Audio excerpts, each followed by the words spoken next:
This is what happens when trash like you tries to rise above your station. Those were the venom-laced words Victoria Carmichael shrieked before dumping a bucket of bleach-laden water over Josephine Wells in front of her co-workers, her family, and 200 of Philadelphia's elite at the Carmichael 20th Anniversary Gala. She poured bleach on the black housekeeper in front of 200 guests during Christmas Eve. Called her trash. Told her to know her place. She didn't know that the housekeeper was her husband's boss. The woman who owned their mansion. The architect of their destruction. Before we continue, tell us where you're watching from. And if this story touches you, make sure you're subscribed because tomorrow I've saved something extra special for you. Now, let's jump right back in. The morning light eased slowly into the Carmichael estate in Philadelphia, painting soft streaks across the marble foyer and settling gently on the crystal chandelier that hung in the entrance hall. The place wasn't just luxury. It was a monument to excess. Fresh flowers arranged daily in every room. Artwork that belonged in museums. Furniture that cost more than cars. And in the service quarters, tucked behind the main house in a small room with a single window, Josephine Wells was already awake at 4:30 a.m. She dressed in the darkness, pulling on the simple black uniform with white collar and apron that Victoria insisted all household staff wear. Her reflection in the small mirror showed a woman in her late 30s, her dark skin luminous even in the dim light, her natural hair pulled back into a simple style that Victoria had once called unprofessional. Out here, in this uniform, Josephine was invisible. Just another black woman in domestic service. Just another person the wealthy didn't see unless they needed something. Behind every humble uniform lay a secret empire. Behind every, "Yes, Mrs. Carmichael," she murmured while being berated, lay a company worth billions. Because Josephine wasn't just a housekeeper. She was Josephine Wells, the tech entrepreneur who'd sold her logistics software company for $3.2 billion 5 years ago. The self-made billionaire who'd invested every penny into real estate, building an empire of properties across the eastern seaboard. Shopping centers across Pennsylvania. Apartment complexes in New Jersey. Office buildings in Delaware. Luxury estates from Boston to Baltimore. Hundreds of properties. Thousands of tenants. Millions in monthly revenue. And Douglas Carmichael's property management firm managed every single one of them. The mansion. The gardens. The artwork. The furniture. Every single thing Victoria touched, Josephine had paid for. She'd taken the housekeeper position under a false identity 2 years ago when her accountants noticed irregularities in Douglas's financial reports. Millions unaccounted for. Maintenance requests marked complete but never done. Rather than fire him immediately, Josephine had decided to investigate personally. She wanted to see the truth with her own eyes. What she found was worse than simple embezzlement.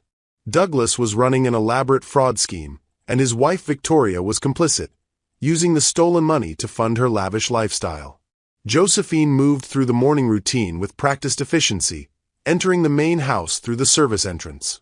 The other cleaning staff knew her as Jo, the woman who took Victoria's abuse with dignity.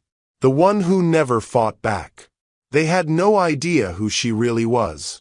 Victoria Carmichael swept into the kitchen at 6:45 a.m., already dressed in designer lounge where that cost more than most people's monthly rent. Her blonde hair was perfectly styled, her makeup flawless. She looked at Josephine the way someone might look at a stain on expensive fabric. "The caterers will be here at noon," Victoria said without greeting. "I want this entire house spotless before they arrive. And I mean spotless, not your usual half-done job." "Yes, Mrs. Carmichael. The anniversary party has to be perfect. We're celebrating 20 years in front of the most important people in Philadelphia." Victoria's voice dripped with emphasis, as if Josephine couldn't possibly understand. "I don't want you embarrassing us." "Of course not, Mrs. Carmichael. And stay in the service areas once guests start arriving. I don't want them seeing the help wandering around." Josephine kept her face carefully neutral. "I understand." Victoria's eyes narrowed. "Do you? Because sometimes I think you forget your place here. You're not family. You work for us. And frankly, if Douglas hadn't insisted we keep you on, I would have replaced you months ago." The irony burned. Douglas had hired Josephine himself 2 years ago, never knowing she was the anonymous owner of Meridian Holdings. "I'll make sure everything is perfect for your party, Mrs. Carmichael," Josephine said quietly. Victoria sniffed and walked away, her expensive slippers making soft sounds on the Italian tile floors. Floors that Josephine owned. In a house that Josephine owned. Using money Douglas had stolen. By mid-morning, the estate had transformed into controlled chaos. Caterers streamed through the service entrance carrying boxes of crystal glasses and silver trays. Florists arranged thousands of white roses in massive crystal vases. Workers strung twinkling Christmas lights through evergreen garlands woven with gold ribbon. The ballroom was becoming a winter wonderland, all white and gold and shimmering elegance. A celebration of 20 years of marriage. 20 years of a lie, Josephine knew, because Victoria and Douglas had been performing their perfect union for years while their marriage crumbled behind the facade. Victoria stalked through the preparations like a general inspecting troops, criticizing every detail. The roses weren't white enough. The lights weren't positioned correctly. The tables needed to be moved 3 inches to the left. And every time she passed Josephine, she found something to criticize. "Move faster, girl. We don't have all day. Don't you people know how to polish silver properly? I can still see spots. I can smell you from here. Go shower again before the guests arrive." Each comment was a small cruelty. Each insult carefully calculated to remind Josephine of her place. And Josephine endured them all with quiet dignity, her face neutral, her voice respectful. But the tiny camera hidden in her uniform pocket recorded everything. Just like the cameras she'd installed throughout the house 2 years ago. Every racist comment. Every deliberate cruelty. Every moment of abuse. All documented. All saved. All waiting. At 2 p.m., Victoria found Josephine in the ballroom, arranging white roses in a centerpiece. The flowers were perfect, each bloom carefully positioned, each stem at the exact right height. "What are you doing?" Victoria's voice was sharp. "Finishing the centerpieces, Mrs. Carmichael." "Those are wrong." Victoria stepped closer, her face twisted with something that looked like rage but felt more like fear. Because everything had to be perfect tonight.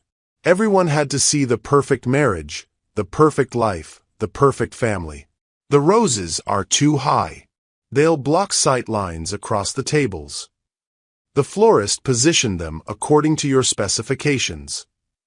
"Are you arguing with me?" Victoria's voice rose. "Are you actually standing there in your little uniform, in my house, arguing with me?" Josephine set down the flowers carefully. "No, Mrs. Carmichael. I'll adjust them. You'll do more than adjust them. You'll redo every single centerpiece in this ballroom." Victoria's face was flushed now, her breathing heavy. "And when you're done, I'll inspect them personally. And if they're not perfect, you'll do them again. And again. And again until you learn to follow instructions." The centerpieces were perfect. Victoria knew it. Josephine knew it. This wasn't about flowers. This was about power. About reminding Josephine who was in control. "Yes, Mrs. Carmichael. You know what your problem is?" Victoria leaned in close, her breath smelling of champagne even though it was only mid-afternoon. "You think you're better than this. Better than cleaning and serving and knowing your place. I can see it in your eyes. That little spark of defiance. That attitude." Josephine said nothing. "But tonight," Victoria continued, her voice dropping to something cold and venomous, "tonight, everyone will see what you really are.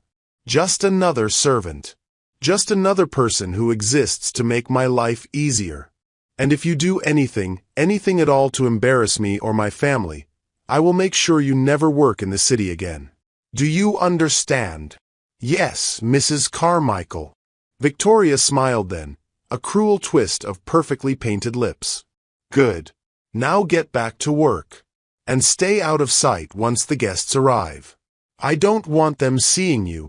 She walked away, leaving Josephine alone among the white roses and twinkling lights. Josephine looked down at the flowers, at the ballroom transformed into something beautiful and false.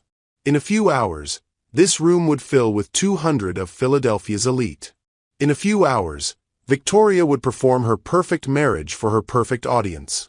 And in a few hours, Victoria would cross a line that would destroy everything. Josephine could stop it. She could reveal the truth right now. Could walk away from this investigation and let her lawyers handle everything from a distance. But she didn't. Because the world needed to see who Victoria Carmichael really was. Needed to witness the cruelty, the racism, the casual violence of someone who thought power meant permission to destroy others. So Josephine picked up the roses and began arranging them again, her movements careful and precise. And she waited. Tonight, the invisible woman would become unforgettable. Tonight, Victoria Carmichael would learn that the person you step on while climbing might be the one who owns the ladder. 2 years earlier, Josephine Wells had stood in a very different room. The corner office on the 42nd floor of Meridian Holdings headquarters overlooked downtown Philadelphia like a throne room. Walls of glass. Modern furniture. The hum of a billion-dollar empire running smoothly beneath her feet. She'd been reviewing quarterly reports when her chief financial officer, Margaret Chen, knocked on the door with an expression that meant trouble. "We have a problem with Carmichael Property Management," Margaret said, spreading financial documents across Josephine's desk. "The numbers don't add up." Josephine leaned forward, her eyes scanning the columns of figures. Douglas Carmichael had managed her properties for 5 years. His firm handled everything from rent collection to maintenance coordination across her entire Eastern Seaboard portfolio. Hundreds of properties, thousands of units, millions in monthly transactions. "Show me," Josephine said. Margaret pointed to line after line of irregularities. Maintenance requests marked complete with invoices attached, but tenant complaints proved the work was never done. Security deposits collected but never returned, with no explanation in the reports. Repair costs that seemed impossibly high for the work described. "How much are we talking about?" Josephine asked. "Conservatively, at least 2 million over the past 3 years. Possibly more if we dig deeper." Josephine sat back in her leather chair, her mind already calculating. 2 million stolen. From her company. From tenants who trusted her properties to be managed fairly. From workers who deserved proper maintenance and repairs. "Call the lawyers," Margaret said. "We'll file criminal charges, get a forensic audit, and terminate the contract." Standard procedure. "No." Margaret blinked. "No. I built this empire from nothing, Margaret. From a garage in West Philadelphia where I couldn't afford heat in the winter. I built it by understanding people, by knowing who I was working with, by seeing the truth with my own eyes." Josephine stood, moving to the window. "I'm not handing this to lawyers without understanding how deep it goes." "What are you suggesting?" "I'm going to investigate personally." "Josephine, that's not practical. You're the CEO of a multi-billion-dollar company. You can't just—" "Yes, I can." Josephine turned back to face her. "I came from nothing, Margaret. I grew up in a neighborhood where we knew every face, every story, every struggle. My mother cleaned houses while my father worked construction. I watched them come home exhausted, treated like they were invisible by the people they served. I swore I'd never forget where I came from." She walked back to her desk, her decision crystallizing. "I want to see who Douglas Carmichael really is. What kind of man steals from low-income tenants? What kind of person lies to my face while robbing me blind? I need to understand the depth of this corruption." Margaret stared at her. "You're serious?" "Completely. I'm going undercover as a housekeeper. 3 weeks later, Josephine Wells walked up to the Carmichael estate for the first time, carrying forged references and a carefully constructed background that would pass any screening Douglas might run. She'd trained herself in domestic work, studied professional cleaning techniques, prepared mentally for what might come. What she hadn't fully prepared for was the sheer excess of the estate itself. The mansion sprawled across manicured grounds like something from a movie. 8 bedrooms, 10 bathrooms, a ballroom, a wine cellar, a 4-car garage housing vehicles worth more than most houses. Every surface gleamed, every corner perfect, all bought with stolen money. Douglas Carmichael met her at the service entrance, his smile professionally charming but his eyes assessing her like merchandise. He was in his mid-40s, handsome in a generic way, wearing casual clothes that cost more than her fake monthly salary. "So you're Josephine Wells," he said, shaking her hand with just enough firmness to seem confident. "Your references are excellent. We need someone reliable. My wife has very high standards." "I understand, Mr. Carmichael. Call me Douglas." His smile widened, but there was condescension in it. A rich man being friendly to the help. "Let me show you around." The tour revealed luxury after luxury. Imported marble, crystal chandeliers, artwork that belonged in museums. Douglas pointed out each expensive detail with casual pride, never acknowledging that none of it should have been affordable on his legitimate income. Then Victoria appeared.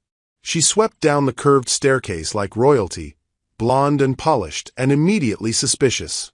Her eyes swept over Josephine with open hostility. "This is the new housekeeper?" Victoria's voice was cold. "Yes, dear. Josephine Wells. She comes highly recommended." Victoria circled Josephine slowly, inspecting her.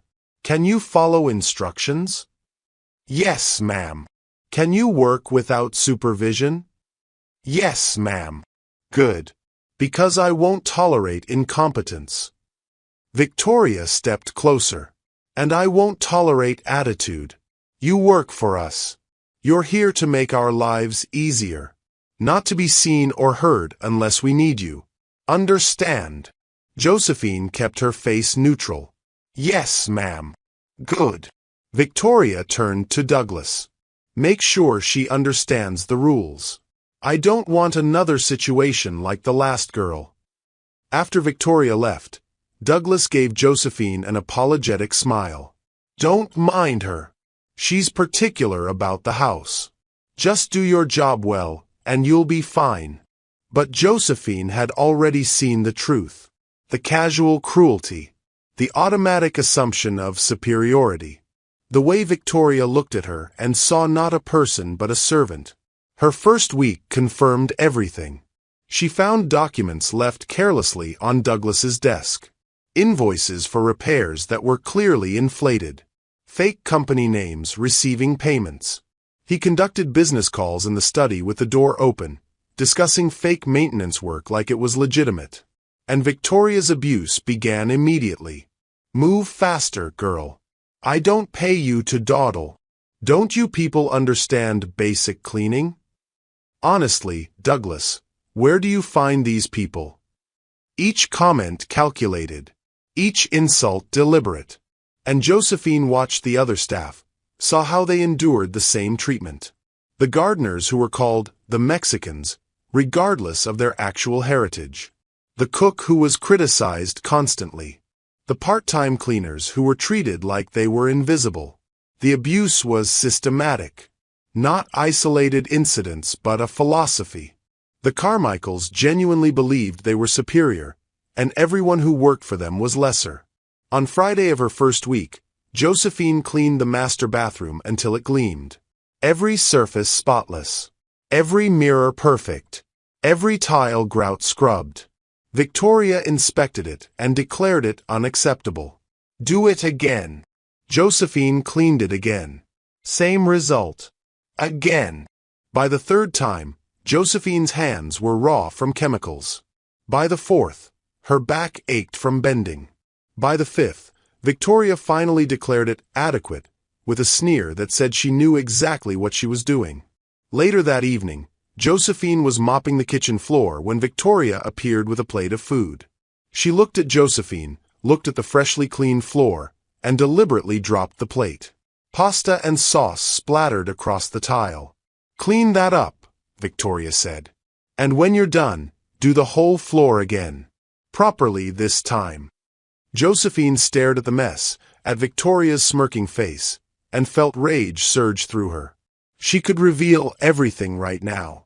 Could tell Victoria exactly who she was. Could watch that smug expression crumble. But she didn't. Because Victoria needed to face full justice. Not just for stealing. Not just for fraud. But for every racist comment, every deliberate cruelty, every moment of abuse inflicted on people she considered beneath her. So Josephine knelt down and began cleaning the mess. "You're learning," Victoria said, watching her. "Slowly. But you're learning." She moved closer, her voice dropping. "Let me be clear about something, Josephine. This is my house. My world. My rules. You exist here because I allow it. And the moment you forget your place, the moment you show even a hint of disrespect, you'll be gone. Do you understand?" "Yes, Mrs. Carmichael." "Good." Victoria walked away, her heels clicking on tile that Josephine would now have to clean again. Alone in the kitchen, Josephine finished cleaning the floor. Then she pulled a small device from her pocket. Over the weekend, she would install hidden cameras throughout the house. Every room, every angle, every word and action documented. Victoria Carmichael wanted to teach her about knowing her place. Soon, Victoria would learn that the person you step on might be the one who owns the ground beneath your feet. The digital files grew daily. Photos, audio recordings, video footage, financial documents photographed with a camera disguised as a pen.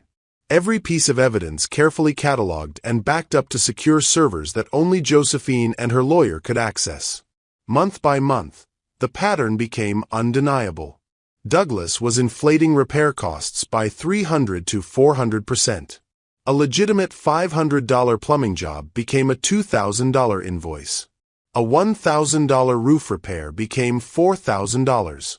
He'd created an entire network of fake maintenance companies, all routing payments to accounts he controlled. Security deposits disappeared into a black hole. Tenants moved out, expecting their deposits back, and received nothing. When they complained, Douglas's staff sent form letters claiming damages that didn't exist. The tenants, mostly low-income families and immigrants, rarely had the resources to fight back. Work marked complete in his reports to Meridian Holdings was never actually done. Josephine cross-referenced maintenance requests with tenant complaints and found dozens of cases where repairs were billed but never performed. Broken heaters in winter, leaking roofs, faulty wiring, all ignored while Douglas collected payment. The total theft exceeded $4 million. But what Josephine discovered next was even worse. She was dusting Douglas's study one afternoon when she overheard a phone call. He'd left the door open, confident that the help wouldn't understand or care about business discussions. "The Meridian payment cleared," Douglas said into his phone. "Yes, the full amount. They never question the invoices." A pause. "Victoria's already planning how to spend it. You know how she is." Josephine froze, her hand still on the bookshelf. "The anniversary party is going to cost a fortune, but it's worth it. We need to maintain appearances." Another pause. Then Douglas laughed. "No, she has no idea how much I'm actually taking. She thinks the business is just that successful." But he was wrong. Victoria knew.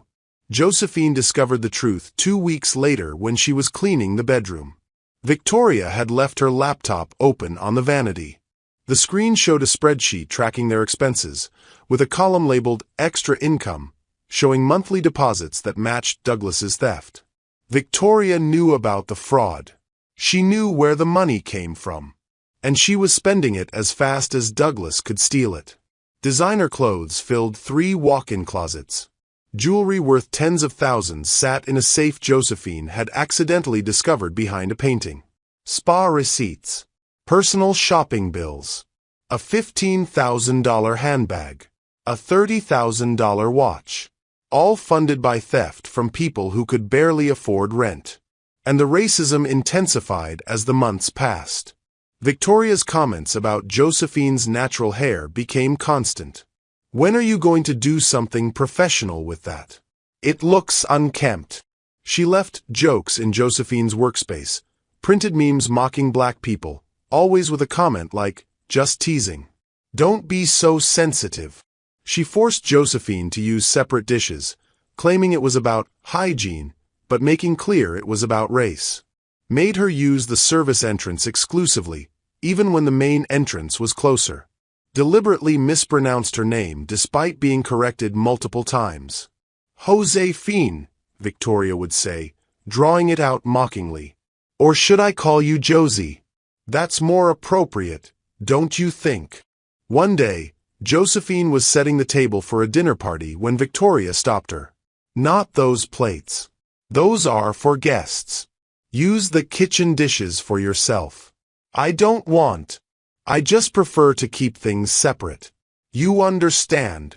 But the worst came when Victoria started making references to slavery.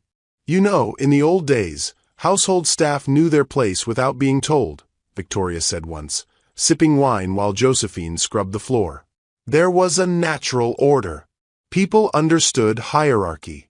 Now everyone thinks they're equal." She laughed. "But we're not equal, are we, Josephine?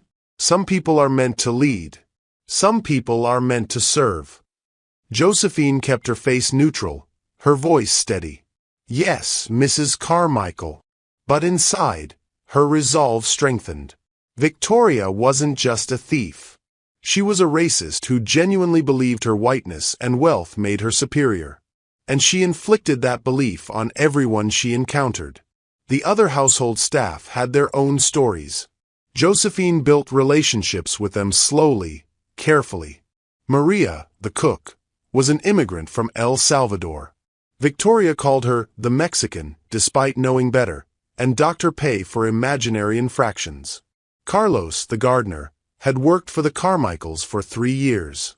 He'd never received a raise, and Victoria regularly threatened to report him to immigration if he complained about anything. The part-time cleaners were mostly black women from West Philadelphia. Victoria treated them like they were invisible, often discussing intimate details of her life while they worked, as if they weren't even human enough to judge her. Josephine promised each of them protection. "When this is over," she said quietly, "you'll all have justice. Just hold on a little longer." Then Josephine discovered Douglas's affair. She was cleaning his office late one afternoon when his secretary, Lauren, arrived. The way Douglas's voice changed. The way Lauren laughed. The sound of the door locking. Victoria knew about it. Josephine discovered this when she overheard Victoria on the phone with a friend. "Of course I know about Lauren," Victoria said, her voice bitter. "I'm not stupid. But what am I supposed to do? Leave him? Lose all this?" She gestured around the bedroom. "The anniversary party next month will show everyone that we're fine. That we're perfect. Appearances are what matter." The anniversary party became Victoria's obsession. She planned every detail with manic intensity. It had to be perfect. Had to show Philadelphia society that the Carmichaels were successful, happy, enviable. She spent $200,000 of stolen money on a party to hide the truth of her failing marriage. And as the party approached, Victoria's paranoia and drinking increased. She started watching Josephine with suspicious intensity, imagining slights that didn't exist. Her abuse became more frequent, more vicious. 1 month before the party, it came to a head. Josephine was in her small room in the service quarters when Victoria burst in without knocking. Her face was flushed with alcohol and rage. "Where is it?" Victoria demanded. "Where is what, Mrs. Carmichael?" "My necklace. The diamond one Douglas gave me for our anniversary last year. It's missing from my jewelry box, And you were cleaning the bedroom today." Josephine's stomach dropped. "I didn't take your necklace." "Don't lie to me." Victoria started rifling through Josephine's belongings. "You people always think you can steal from us. Think we won't notice." "Mrs. Carmichael, I would never. I'm calling the police." Victoria pulled out her phone. "I'll have you arrested. You'll go to jail. You'll never work again."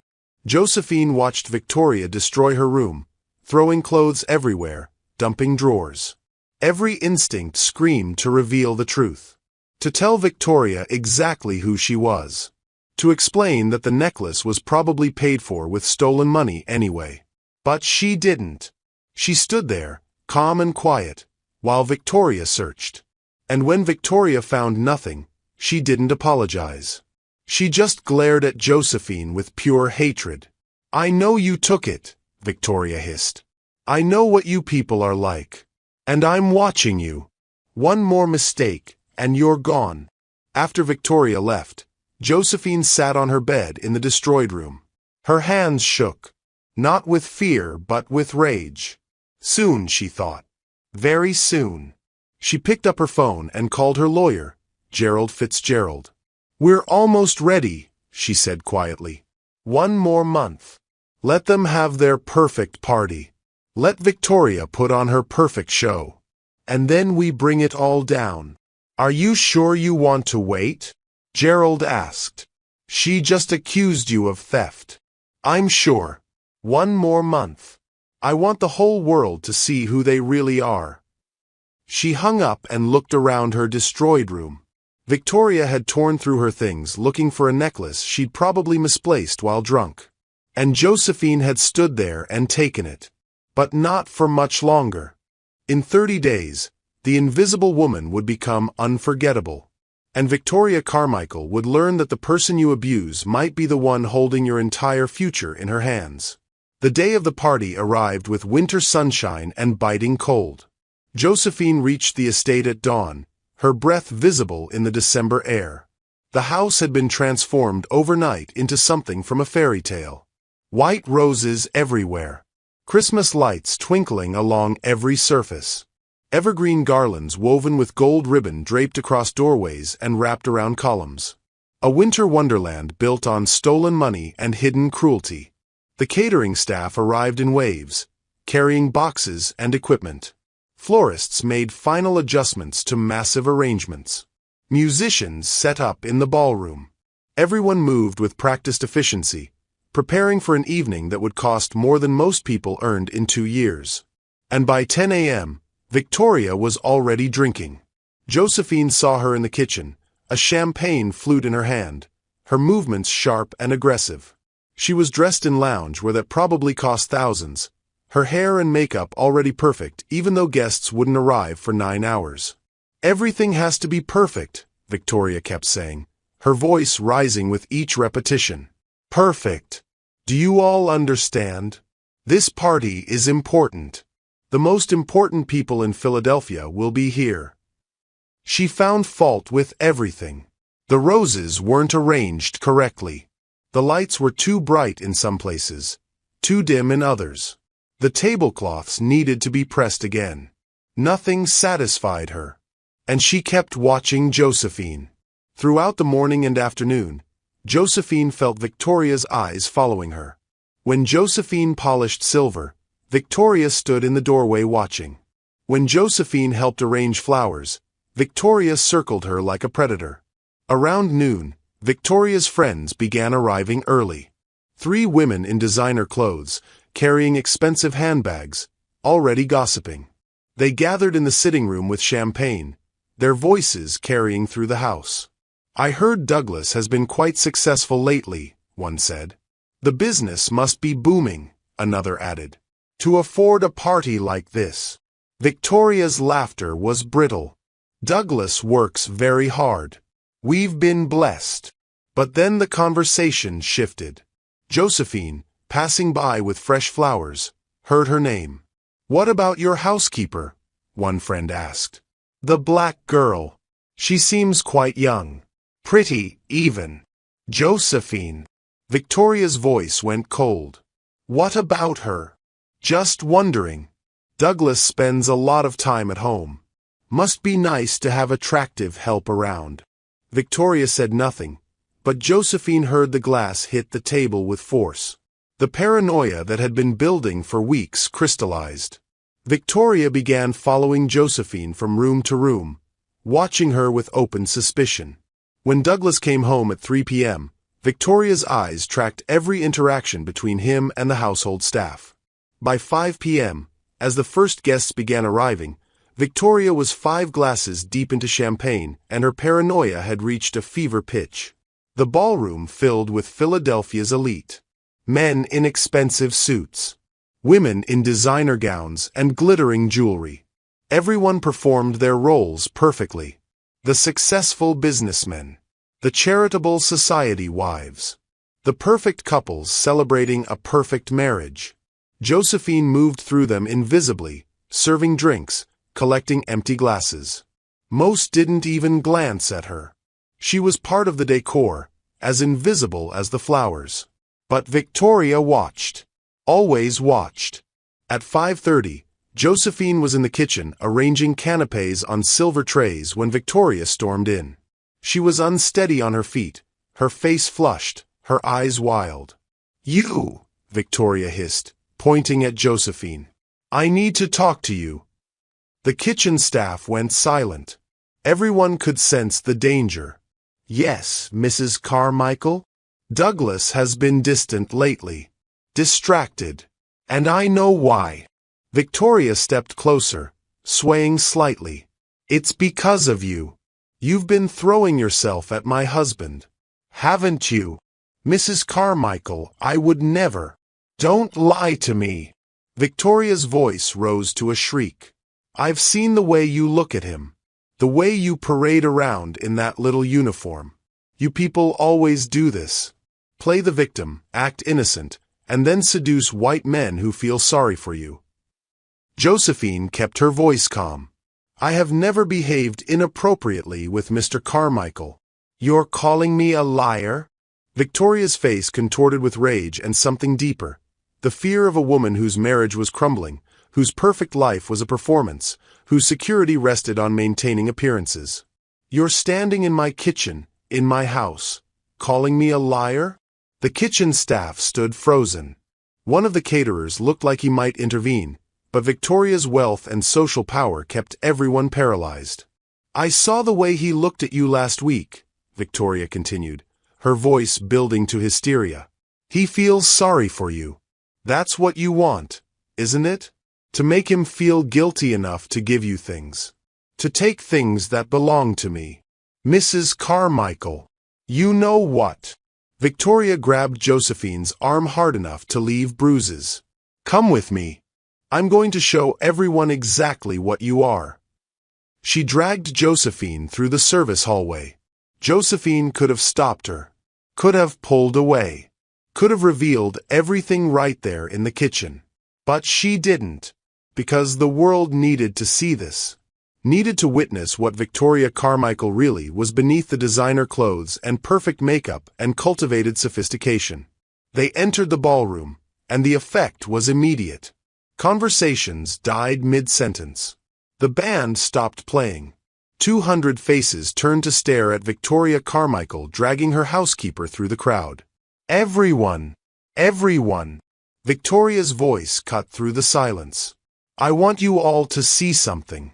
This woman, this housekeeper, has been trying to seduce my husband. In my own home." Gasps rippled through the crowd. Douglas appeared, his face pale with horror. "Victoria, what are you doing?" "I'm handling this, Douglas. Since you clearly won't." Victoria turned to one of the terrified catering staff. "You, get me a bucket, hot water and bleach. Now." "Ma'am, I don't think." "Do it." The young man fled, returning moments later with a silver bucket filled with steaming liquid that reeked of bleach. Victoria took it, her hands shaking, champagne and rage and years of pent-up fear and hatred coalescing into this single moment. Josephine stood in the center of the ballroom, surrounded by Philadelphia's elite, and made her choice. She could reveal who she was right now, could stop this before it happened, or she could let Victoria show the world exactly who she was. "This is what happens," Victoria said, lifting the bucket high, "when trash like you tries to rise above your station." And then she poured it. The bleach-laced water hit Josephine like acid. It burned her eyes, her face, her arms. The caustic liquid soaked through her uniform, and the smell was overwhelming. Her skin started to sting, then burn intensely. The ballroom erupted in screams and gasps. Some guests rushed forward. Others stood frozen in shock. Victoria's mother actually laughed, a cruel sound that cut through the chaos. Through the burning pain, through the chemical haze in her eyes, Josephine made her decision. No more hiding. No more observing. No more playing the invisible servant. It was time for Victoria Carmichael to learn the truth. It was time for everyone to see who really owned this house, this party, this empire built on theft and cruelty. Josephine wiped the bleach from her eyes with shaking hands and looked directly at Victoria. "No," she said quietly, but her voice carried through the silent ballroom. "I'm not leaving. This is my house." And everything changed. Laughter rippled through the crowd. Some guests looked at Josephine like she'd lost her mind. Others shifted uncomfortably, unsure whether this was part of some performance they didn't understand. Victoria stared at her, shock giving way to rage. "What did you say to me?" "I said no." Josephine's voice was steady despite the pain searing across her skin. "I'm not leaving. This is my house. Your house." Victoria's laugh was shrill, hysterical. "You delusional little—" "My house," Josephine repeated, pulling out her phone with trembling hands. The bleach burned, but she ignored it. She'd endured 2 years of abuse for this moment. She could endure a few more minutes. She dialed, and the phone rang twice before a familiar voice answered. "Mr. Fitzgerald? It's Josephine Wells." The ballroom went utterly silent. 200 people straining to hear. "Send the security team to the Philadelphia estate immediately." Her voice carried clearly through the space. "And call the police. I've just been assaulted." "Who the hell is Fitzgerald?" Victoria demanded, her voice cracking. Josephine looked at her directly. "My attorney, Gerald Fitzgerald. Senior partner at Fitzgerald and Associates." She paused, letting it sink in. "Perhaps you've heard of them? They represent Meridian Holdings." The color drained from Douglas's face like someone had opened a valve. He took a staggering step backward, his mouth opening and closing wordlessly. "Meridian Holdings," he whispered. Recognition spread through the crowd. Guests pulled out phones, fingers flying across screens. Whispers built into a crescendo of shocked voices. "Wait, Meridian Holdings? The real estate company? Douglas manages their properties." "Oh my God!" Josephine kept her eyes on Douglas as his knees buckled. He caught himself on a nearby table, his face a mask of dawning horror. His career was over. He knew it. Everyone in the room knew it. The company that owns every single property you manage, Douglas. Josephine's voice was cold now, the pain fueling her anger into something sharp and controlled. "The company that pays your salary. The company I own." The ballroom descended into chaos. Guests surrounded those with phones, crowding around screens. Someone gasped. "That's her. Josephine Wells. Forbes list. The tech billionaire. She sold her software company for billions. She's one of the wealthiest black women in America." Victoria's face went from red to white in seconds. "That's impossible. You're a housekeeper. You clean toilets. I'm the woman who owns this house," Josephine cut her off. "I'm the woman who owns the apartment building where your mother lives rent-free in Unit 3C. I'm the woman who owns the office building on Walnut Street where your sister's boutique operates. I'm the woman who owns everything Douglas has spent the last 5 years stealing from." Victoria's mother, who'd been laughing moments ago, went silent. Her sister's face crumpled. The family's smug superiority evaporated like smoke. Douglas fell to his knees on the ballroom floor, his expensive suit rumpling. "Please, Ms. Wells, I can explain. I can make this right. You've been embezzling from my company for 5 years. Forging invoices. Pocketing security deposits from low-income tenants who couldn't fight back. Charging Meridian Holdings for repairs that were never performed." Josephine's voice never wavered. $4 million in theft and fraud. I have evidence of everything. Every forged document. Every fake invoice. Every ignored complaint. 2 years of documentation. The ballroom doors burst open. Security officers in professional uniforms streamed in, not the rent-a-cops Douglas had hired for the party, but real corporate security from Meridian Holdings. Behind them came Philadelphia police officers. The lead security officer, a woman named Sarah Chen who'd worked for Josephine for 3 years, moved quickly to her side. "Ms. Wells, we need to get you medical attention immediately." In a moment, Josephine turned to face the crowd. Her face burned. Her vision blurred in one eye. But she needed to say this. Needed them all to hear. "Let this be a lesson," she said, her voice carrying to every corner of the silent ballroom. "The people you treat as invisible, the people you abuse and demean, might be the very people who hold your future in their hands." She looked directly at Victoria. "I spent 2 years being called every racist slur you could think of.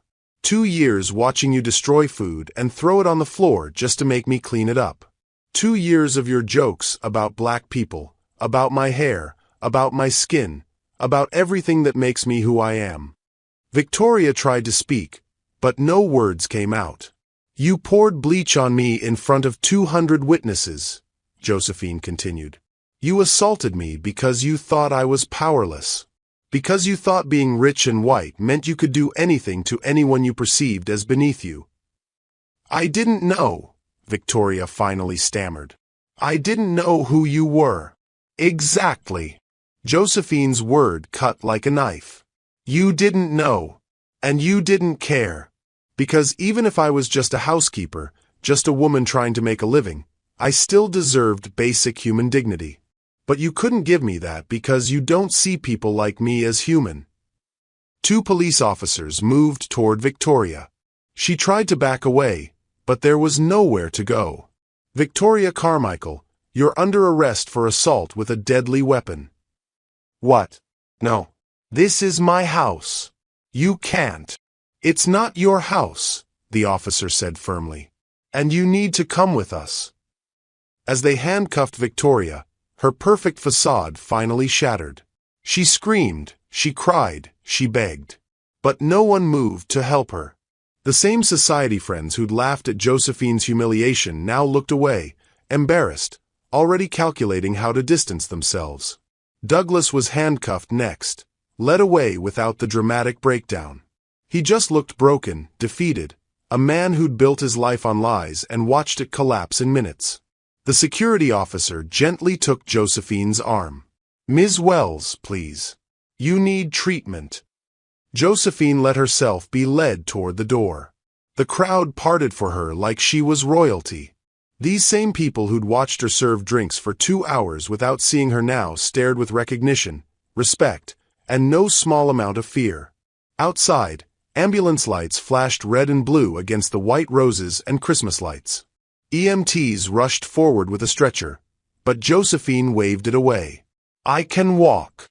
As they helped her into the ambulance, Josephine looked back at the mansion. Her mansion. The place where she'd spent 2 years being invisible, being abused, being treated as less than human.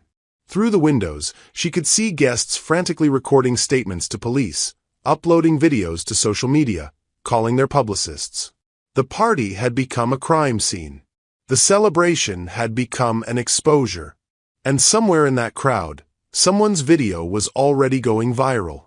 The invisible woman had become unforgettable. and the Carmichael family would never recover from what they'd done to her. The emergency room at Pennsylvania Hospital was chaos, but Josephine barely registered it. Doctors cleaned the chemical burns, irrigating her eyes repeatedly while asking questions about pain levels and vision. The bleach had caused second-degree burns on her face and arms. Her left eye, they said gravely, might have permanent damage. "We need to monitor this closely," the attending physician explained, shining a light that made her wince. "Chemical burns to the eye can cause lasting vision impairment. You'll need follow-up with an ophthalmologist." Gerald Fitzgerald arrived before they'd finished treatment, his silver hair disheveled from rushing. Behind him came 3 junior attorneys carrying briefcases and laptops. "Josephine." Gerald's voice was carefully controlled, but she could see the fury in his eyes. "How bad is it?" "Second-degree burns. Possible permanent vision damage in my left eye." She spoke clinically, distancing herself from the pain. "But I'm alive, and we have everything on camera, including the 200 witnesses and their cell phone videos." Gerald pulled up his phone. "It's already trending. #Justice for Josephine. The video has 3 million views in the first hour." Josephine closed her good eye. 3 million people had watched Victoria pour bleach on her. 3 million witnesses to the cruelty, the racism, the assault. "The media is going insane," one of the junior attorneys said. "Every major outlet is calling. CNN, MSNBC, even international press. They want statements." "Not yet." Gerald silenced him with a look. "Right now, we focus on the criminal charges and the civil suits. The media can wait." While they strategized, across the city, the Carmichael estate had become a crime scene. Police processed the ballroom, collecting evidence, photographing the bucket, documenting the bleach-soaked floor where Josephine had stood.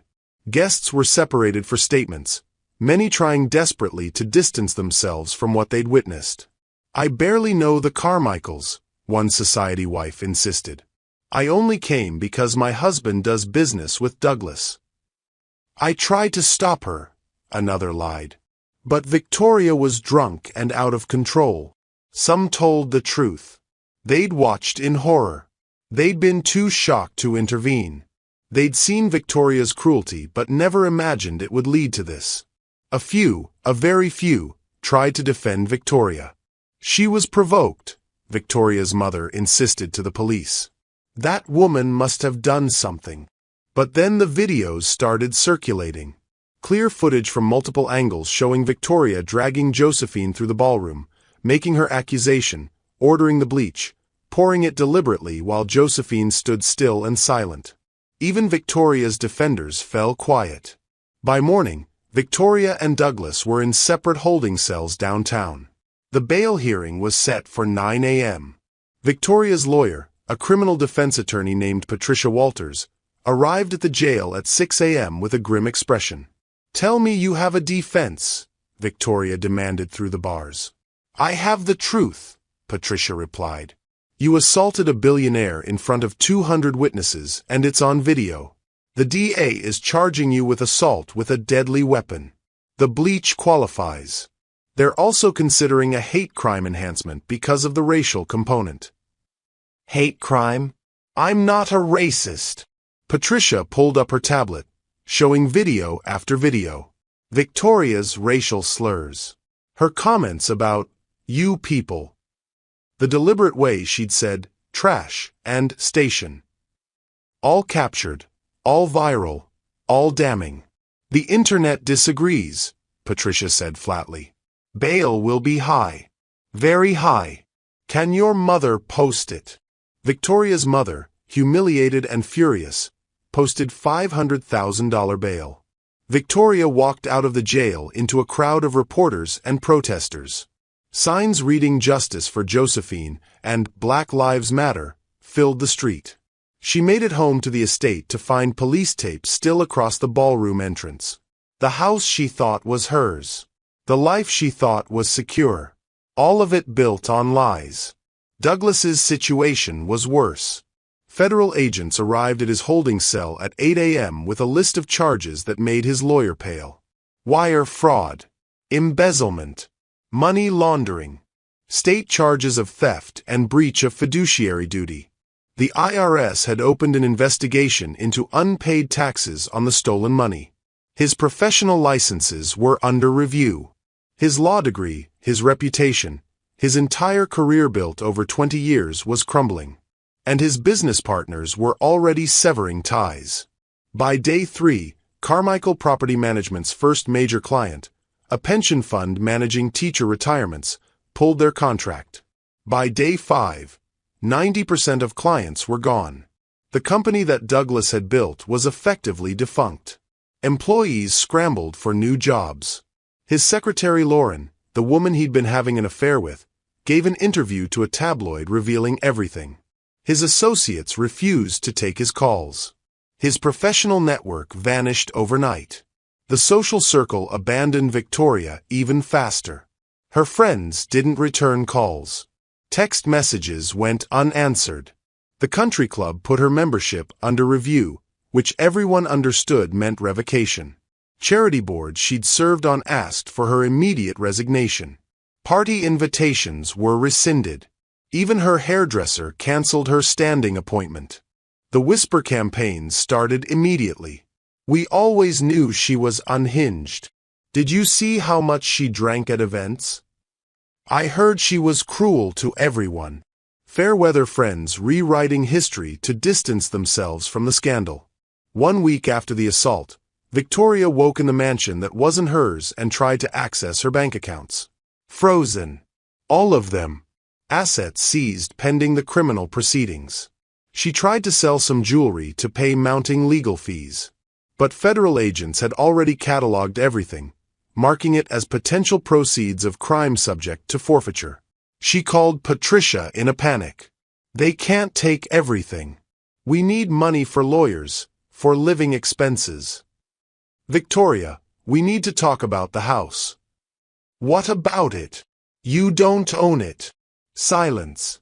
What do you mean we don't own it? The deed is in Meridian Holdings' name.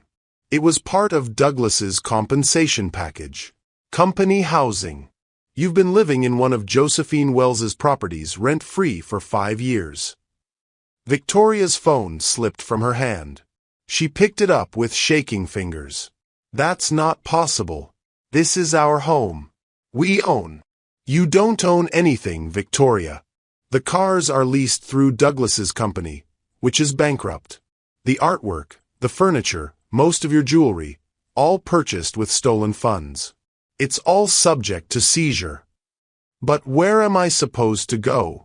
Patricia's voice was cold. That's not my concern. My concern is keeping you out of prison for as long as possible. And that's going to be very difficult. 2 days later, an eviction notice arrived. 30 days to vacate the premises. Victoria sat in the ballroom where she'd poured bleach on Josephine Wells and screamed until her voice gave out. But there was no one left to hear her. The invisible woman had become the architect of her destruction. And Victoria Carmichael was learning that the person you step on while climbing might be the one who owns the ladder. The financial devastation came in waves, each one stripping away another piece of the life Victoria had built on stolen money. Joint bank accounts seized. Credit cards canceled. The luxury cars in the garage, including Victoria's Mercedes and Douglas's Porsche, were repossessed because they'd been leased through Carmichael Property Management, a company that no longer existed. Federal agents cataloged every piece of jewelry, every designer dress, every expensive handbag. Anything purchased in the last 5 years was potentially subject to forfeiture as proceeds of crime. Victoria watched strangers photograph her closets, tag her belongings, reduce her entire life to evidence. But the worst was watching her family fall apart. Victoria's mother, Patricia, received an eviction notice from the luxury apartment she'd lived in for 3 years.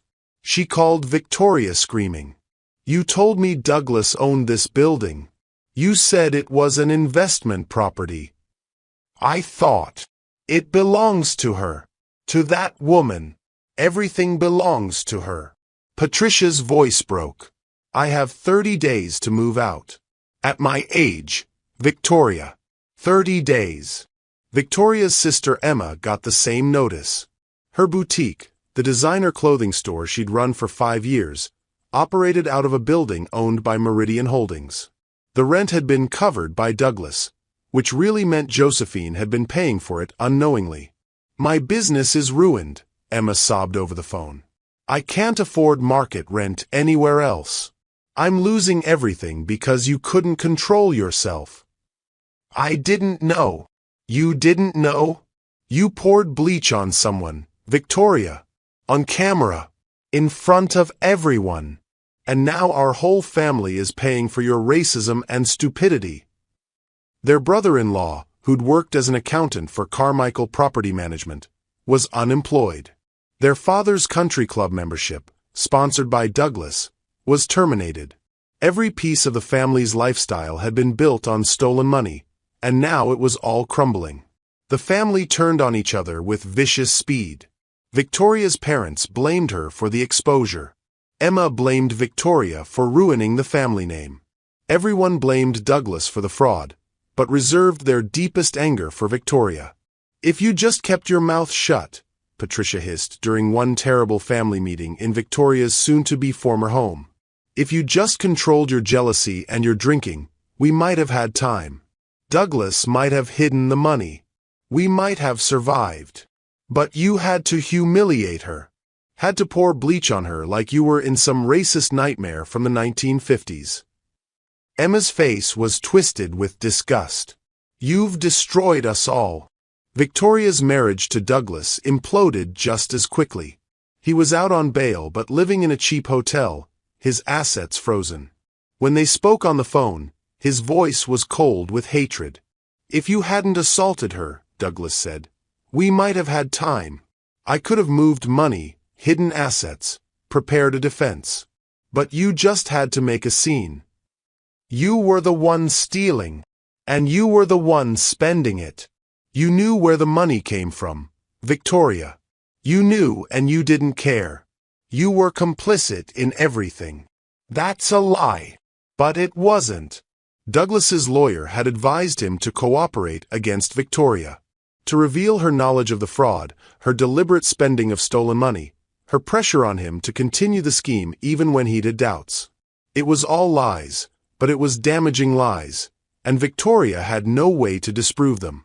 Meanwhile, the evidence against both of them kept mounting. The household staff came forward, one by one. Maria, the cook, testified about years of verbal abuse and wage theft. Carlos, the gardener, described being threatened with deportation whenever he complained. The cleaning staff detailed Victoria's racism in painful specificity. Maintenance workers from Douglas's company described the fraud scheme firsthand. How they'd been told to inflate invoices, create fake work orders, ignore tenant complaints while Douglas billed for repairs. Tenants shared their stories. Single mothers who'd lost security deposits they desperately needed. Elderly people living with broken heaters because Douglas marked repairs complete while pocketing the money. Immigrant families afraid to complain about conditions because they feared retaliation. The media amplified every voice. Each story made Victoria and Douglas more notorious, more hated, more symbolic of everything wrong with wealth and privilege and systemic racism. And Josephine used her platform to speak. She gave one interview to a major network, 6 weeks after the assault. The camera caught the scar on her face, the damage to her eye that would be permanent. She spoke calmly about domestic worker abuse, about the invisible people who keep society running, about the racism that makes someone like Victoria think she can destroy someone like Josephine with impunity. I built an empire, Josephine said, looking directly into the camera. But I never forgot where I came from. My mother cleaned houses. My father worked construction. I know what it's like to be invisible to the people you serve. And I know that has to change. She announced the creation of the Dignity for All Foundation, dedicated to supporting domestic workers facing abuse.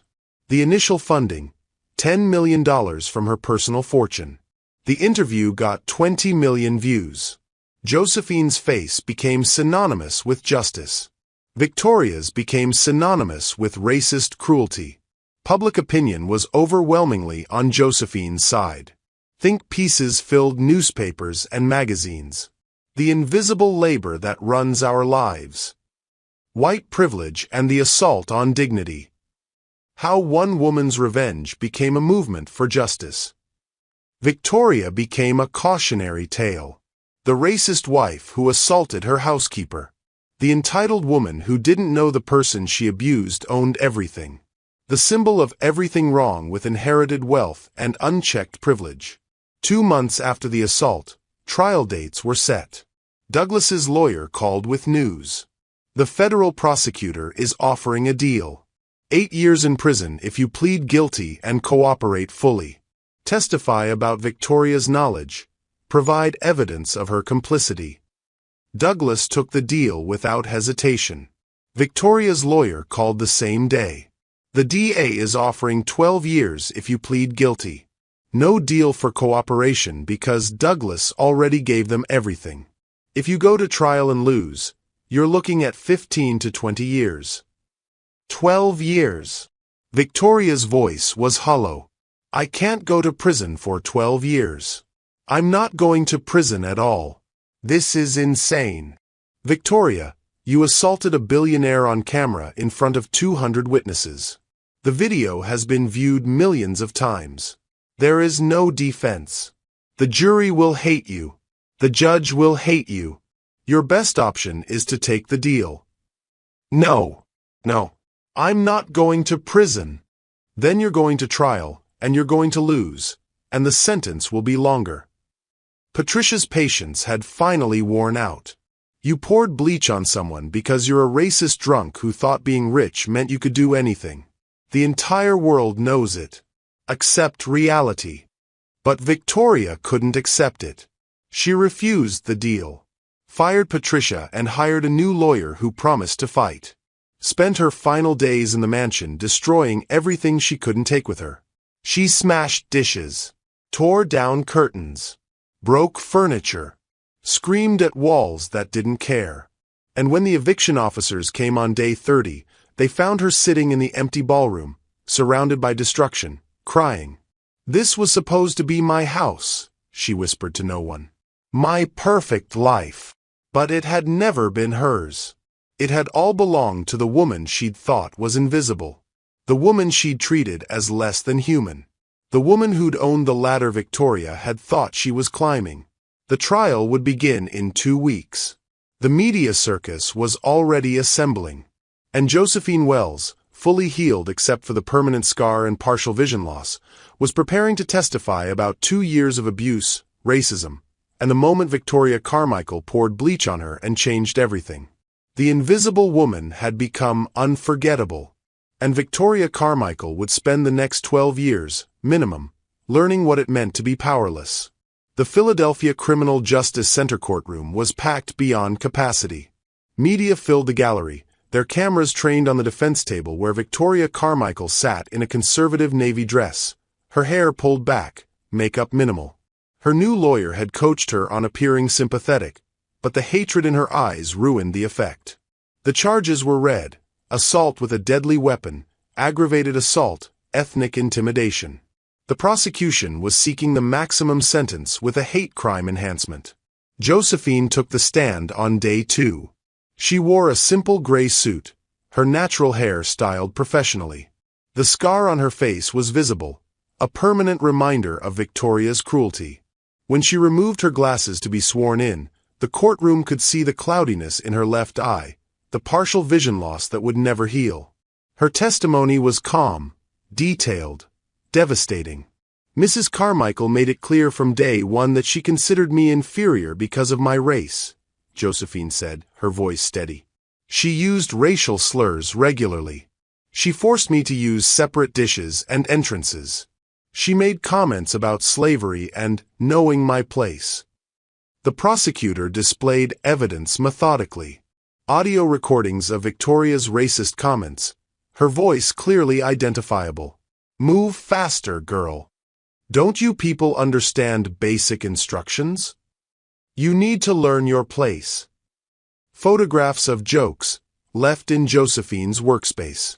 Racist caricatures printed from the internet. Memes mocking black people. Each one catalogued, dated, documented. How did these make you feel, Ms. Wells? Dehumanized, Josephine answered simply. That was the point. Mrs. Carmichael wanted me to feel less than human. Security footage from throughout the house showed Victoria's pattern of abuse. Making Josephine clean the same surfaces repeatedly. Deliberately spilling things on freshly cleaned floors. Verbal harassment captured in crystal-clear video and audio. Text messages between Victoria and her friends were even more damning. Screenshots recovered from phones seized during the investigation showed Victoria mocking Josephine, using racial slurs, joking about putting the help in their place. Victoria's own social media posts, deleted but recovered by forensic experts, revealed years of racist attitudes. Complaints about diversity hires. Jokes about black people. Comments on news stories that showed clear prejudice. The medical testimony was clinical and brutal. The emergency room doctor described second-degree chemical burns. The ophthalmologist testified about permanent vision damage in Josephine's left eye. The burn specialist showed photos of the injuries that made jurors wince. Then came the other staff members. Maria, Carlos, the cleaning staff. Each one describing their own abuse, establishing a pattern of behavior that destroyed any possibility of calling the assault an isolated incident. Victoria's lawyer, a defense attorney named Robert Kane, tried to mount a mental health defense. Victoria had been under stress. Her marriage was failing. She'd been drinking. She wasn't in her right mind. The prosecution demolished it. Was Mrs. Carmichael too mentally impaired to plan an elaborate anniversary party? The prosecutor asked. Too impaired to manage household staff? Too impaired to coordinate caterers and florists and musicians? She was impaired by alcohol that night, but not too impaired to articulate a racial slur? Not too impaired to order someone to get her bleach? Not too impaired to pour it deliberately while making a statement about Ms. Wells's station? Robert had no answer. On day 4, Victoria made everything worse. During witness testimony from Maria about wage theft, Victoria muttered something under her breath. The microphone caught it. These people always lie. The judge's gavel cracked like a gunshot. Mrs. Carmichael, you will remain silent or I will have you removed from this courtroom. I'm just saying. Not another word. But the damage was done. The jury had heard it. The media had recorded it. Victoria's inability to control her racism, even in her own defense, had just destroyed any sympathy she might have garnered. Douglas's trial ran parallel in federal court. The charges were extensive: wire fraud, embezzlement, money laundering, theft, breach of fiduciary duty. The evidence was overwhelming. Financial forensics experts traced every stolen dollar. Charts showed the elaborate scheme, the fake companies, the inflated invoices. The paper trail was damning and complete. Maintenance workers testified about being told to inflate estimates. Tenants described living with broken heaters and leaking roofs while Douglas billed for repairs that never happened. The theft totaled $4.2 million over 5 years. Douglas had taken his plea deal. 8 years in federal prison, full restitution, permanent revocation of all professional licenses. In exchange, he testified against Victoria. My wife knew about the fraud, Douglas said from the witness stand, not meeting Victoria's eyes across the courtroom. She pressured me to continue even when I wanted to stop. She spent the money knowingly. It was partially lies, but Victoria couldn't prove it. Her own spending had been excessive, documented, visible. The jury believed Douglas was trying to minimize his own culpability while implicating his wife. Character witnesses testified on Josephine's behalf. Workers she'd helped over the years. Community leaders who described her philanthropy. Her lawyer Gerald Fitzgerald detailed her tech company success, her business acumen, her commitment to ethical practices. The contrast was stark. Josephine, self-made, ethical, compassionate. Victoria, entitled, cruel, racist. On day 7, the jury deliberated for exactly 4 hours. We find the defendant, Victoria Carmichael, guilty on all counts. Victoria's face went white. She swayed in her seat. The courtroom erupted in whispers that the judge quickly silenced. Sentencing was set for 2 weeks later. The courtroom was even more packed for sentencing. The prosecution recommended the maximum, 15 years in state prison. This was not an impulsive act, the prosecutor argued. This was the culmination of 2 years of deliberate, calculated racist abuse. Mrs. Carmichael poured bleach on Ms. Wells to humiliate her, to assert dominance, to remind her of her place.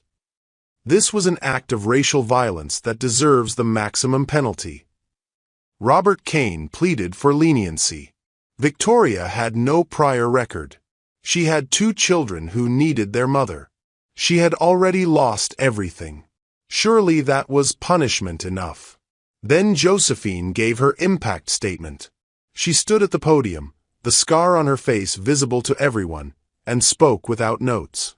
Victoria Carmichael didn't pour bleach on me because I did something wrong, Josephine said. She did it because she genuinely believed her wealth and her whiteness gave her the right to destroy me. Because she saw me as less than human. She paused, her partially clouded eye meeting the judge's gaze. This isn't about revenge. It's about dignity.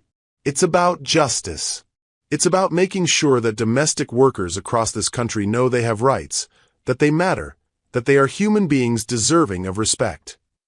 I can afford lawyers and security and medical care. Most domestic workers can't.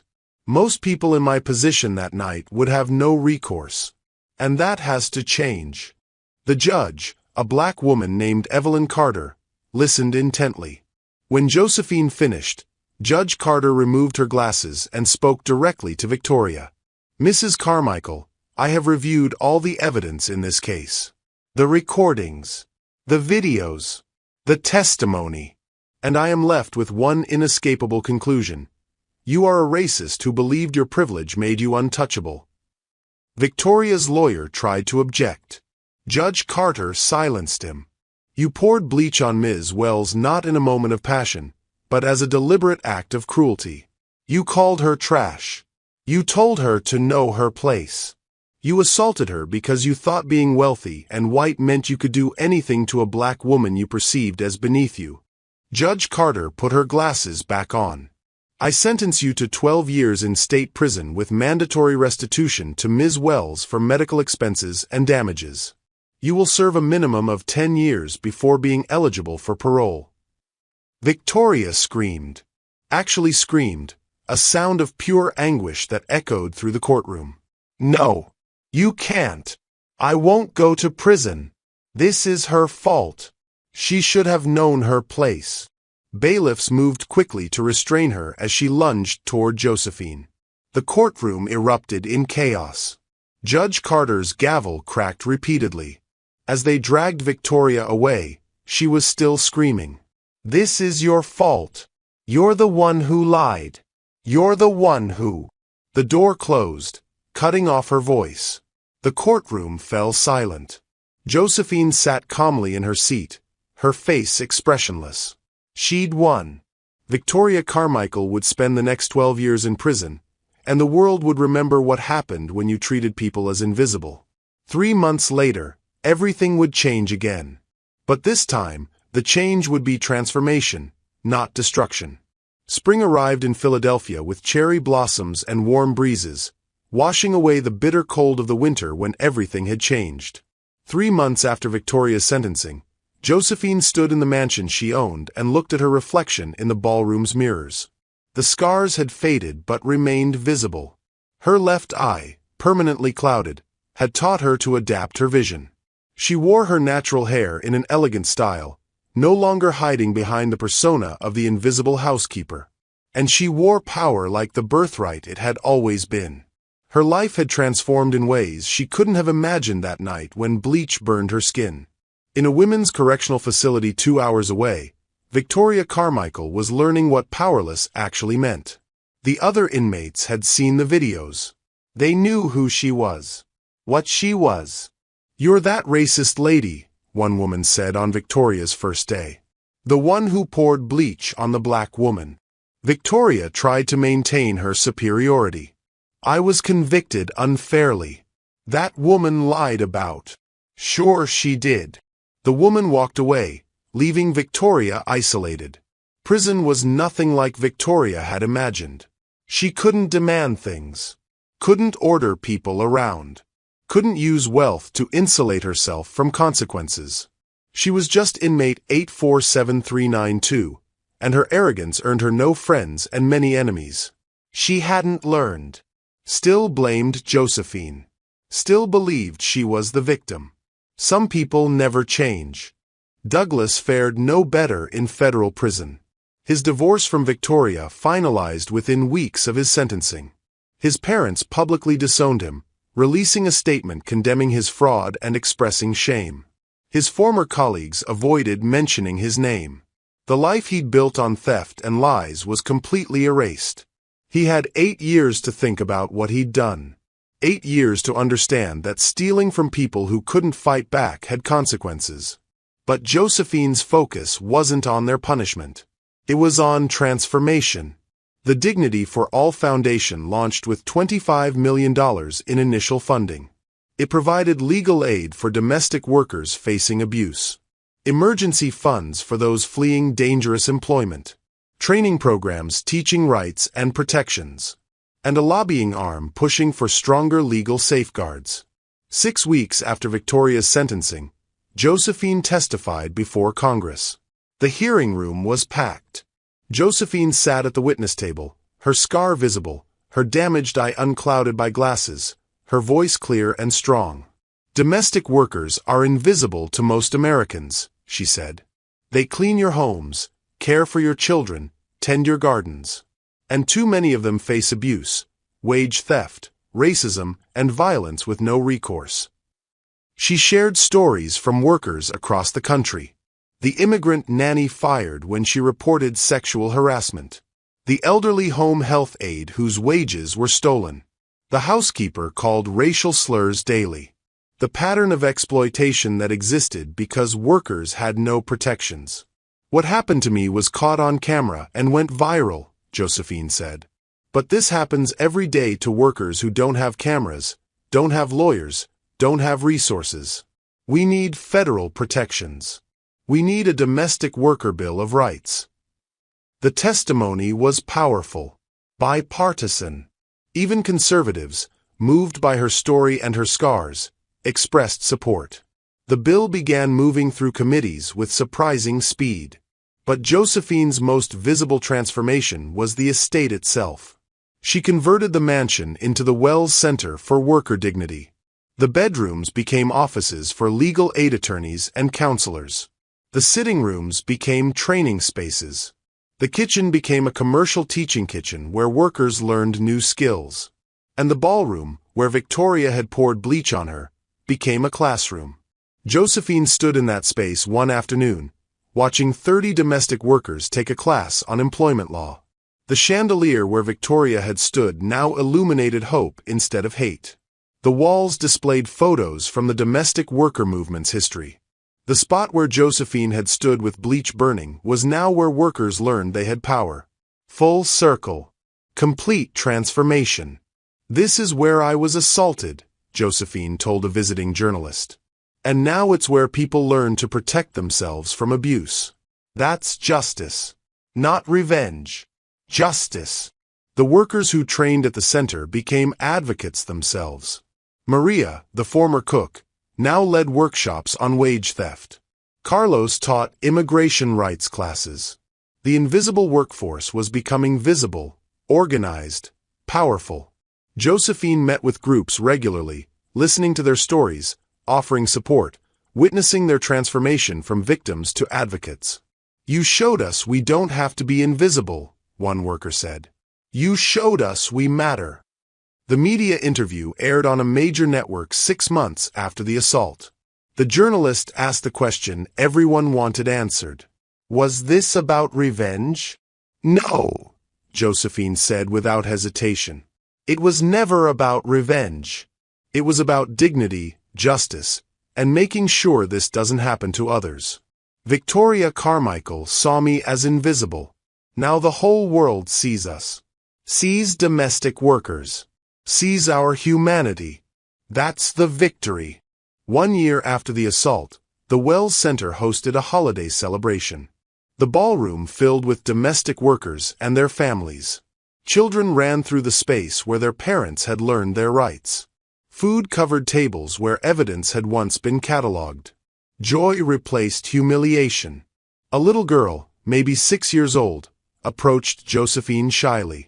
She pointed to the scar on Josephine's face. Does it hurt? The girl asked. Josephine knelt down to her level. Not anymore. It's a reminder that we're stronger than we know. That even when people try to destroy us, we can survive. And we can transform that pain into something beautiful. The girl smiled and ran back to her mother, who was taking a legal advocacy training class at the center. 6 months later, the Domestic Worker Bill of Rights passed Congress and was signed into law. Josephine stood next to the president as he signed it, her scar visible to every camera, her story having changed national policy. The Carmichael name faded from memory. But Josephine Wells became synonymous with justice. Workers across the country organized, inspired by her courage. The invisible workforce became visible, demanding rights, dignity, respect. In the transformed ballroom, Josephine stood surrounded by workers she'd helped, community she'd built, change she'd created. The chandelier cast warm light across faces of every color, every background, every story of survival. From victim to victor. From invisible to unforgettable. From housekeeper to the woman who changed everything. She thought about Victoria, locked in prison, still believing she was the victim. About Douglas, serving his sentence, his legacy erased. About all the people who thought wealth and privilege meant permission to destroy others. They had tried to destroy her by treating her as less than human. Instead, they destroyed themselves by revealing exactly who they were. The people you step on while climbing might be the ones who own the ladder. And when they decide to stop being invisible, they don't just transform their own lives. They transform the world. Thank you for staying with me until the very end of this incredible journey. If this story touched your heart, wait until you see what's coming next. It's even more powerful and inspiring than you can imagine. So don't go anywhere. Click on that video showing on your screen right now to dive into another amazing story that will absolutely blow your mind.